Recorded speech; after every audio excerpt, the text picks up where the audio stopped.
Byggðasafn Skagfirðinga í Glaumbæ opið ennþá. Nú komið október og það eru enn að streyma að gestir. Já, það kannski ekki stríðustraum, en það að koma gestir. Og við erum opið virkadaga milli 10 og 4.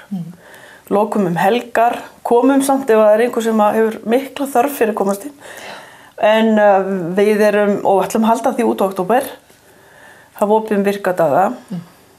En eftir það verður opið eftir samkomulagi eins og alltaf hefur verið á undanförnum árum.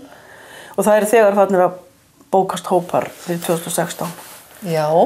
En þó ekki fyrir í febrúar. En ekki bara ertu ekki að slá aðsóknarmet? Jú, það gerist á hverju árinu, fætur öðru, að það, fjölgun. Þannig að við erum núna komin í 39.752 og erum mjög spennt að vita hvort það fer í 40.000 inn í þennan gamla bæ. Inn í þennan gamla bæ? En það eru komnir í 43.000 gestir alls með minjahúsinu og króknum. En við erum að tala bara hér í þennan gamla bæ komið rétt hæflega 40.000. Já, inn í, sem hafa gengið og það náttúrulega þýðir það að hann, ég veit ekki hvenær það gerist, en einhvern tímann þá verður bara biðröð hérna fyrir utan held ég, þar sem við skömmtum inn, bara eins og í Vatakáninu. Þú veist, það bara einu sem hægt að gera, það liggur í framtíðinni, mjög náinn í framtíð að gera það. En þessi ágangur, sem við getum kallað svo, hvernig fer hann með gamla bæinn? Hann fer ekki vel með hann, sko. Við brugðumst við í sumar þessum fjölda vegna þess að við fórum illa út fyrir síðasta sumrið, það var svo blautt. Og óðst hlaðið upp hérna fyrir fram að bæinn. Þannig að núna búið að leggja, eins og þú tókst eftir, hellulagðar stéttar, gangstéttar í kringum bæinn. Þannig að það svona tekur þingslinn af grasinu. Það ekki eins, og það allt annað ástand á lóðinni síðan þetta var gert. Þetta þess að gangstígarnir virka, sem gleðilegt. Það búið að, það núna síðan sumar. Fyrir löngu síðan þá þurftum að bregðast við fjöldanum með því að setja striga og öll moldargólf. Það nokkuð langt síðan að fólk sá raunverulega moldargólfin hér. Nefna bara með frá veggjum. Og strigin til þess að bara verja gólfskánina sem við viljum ekki glata. Auðvitað bara dásamlegt að fá svona marga gesti og það sem ég hef mestar áhyggjur af, það að fólk nái að njóta þess þegar það kemur.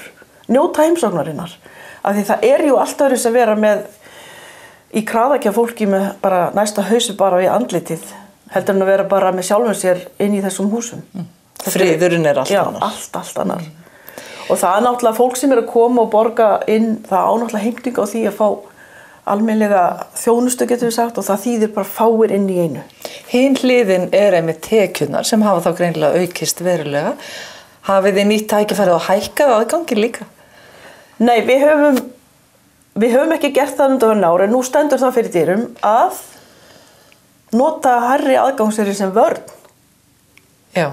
Til að draga úr gestafjöldanum. Þá koma þeir bara inn sem hafa mikinn áhuga. Og hvað kostar að koma inn? Það kostar núna fyrir einstaklinga að kosta 1200 kall, en það hækkar í 1500. Sem ég segi að sé aðeins fyrir ofan sársauka mörg og það fara bara inn þeir sem hafa mikinn áhuga. Af þessum tæpu 40.000, hvernig skiptingin á Íslendingum og útlendingum? Það má segja að undanfarin 2 áratugi þá hafa Íslendingar haldið svolítið tölunni. Hausatölunni, sem þýðir það fækkar, eða hlutfallslega fækkar þeim. Og það náttúrulega ekki alveg hægt að skoða þá tölur. En við erum komin í svona 4% Íslendinga. Já. Tölum áhugan. Hvað það sem fólk að sækjast eftir? Það að sækjast eftir að upplifa virkilega þessa skrýtnu húsagerð. Koma við allt, þar að segja klappa veggjónum, þau blautir eða þurrir, hvernig lifðu þið af, hvernig gátu þið gert þetta, hvar takið efnið, hvernig það tekið og hvernig það unnið. Það mjög mikill áhugi á því. Það fylgist kannski bara í hendur með áhuga á Íslendingum sem slíkum, manneskjónum sem búa í þessu landi. En landi hefur náttúrulega sjálft umfram allt aðdráttarafl. Svo kemur okkur og svo kemur að því hvernig við lifum af. Og þá erum við hér. að taka móti fólki sem vil spyrja þeirra spurninga. En þarf ekki að huga vel að þessu húsi til þess að þetta standi? Endalaust, hverju ári, þarf að laga eitthvað til, dytta að ýmsu, setja í göt og svo eftir veturinn þá þarf að, það er svolítið merkilegt sem að í þessa bæi, það þarf að passa þessu vel byrgir og gáttir séu ekki opnar og hólur séu allar farnar á göt fyrir veturinn. Svo vorin þá þarf að losa þetta sama burtu til þess að fá að anda þess og sko lofta út og þjóttna og þannig að það er 2 ári sem að þarf að hlúa honum en svo koma náttúrulega viðgerðir smáar og stórar sem að kosta allar sitt því að í dag höfum við fáa sem geta gert við þetta og klukkutíminn er dýr.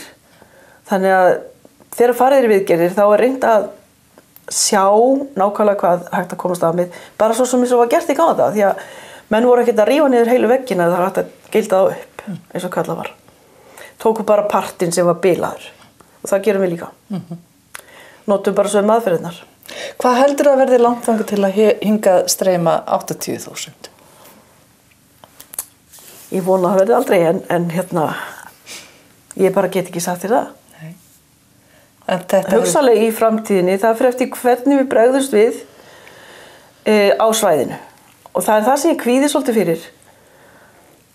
Og kemur að því að það er svo erfitt að breyta en það er alveg fyrirsjáanlegt að það verður að byggja hér aðstöðuhús fyrir móttöku fleiri gesta til að dreifa þeim á svæðið.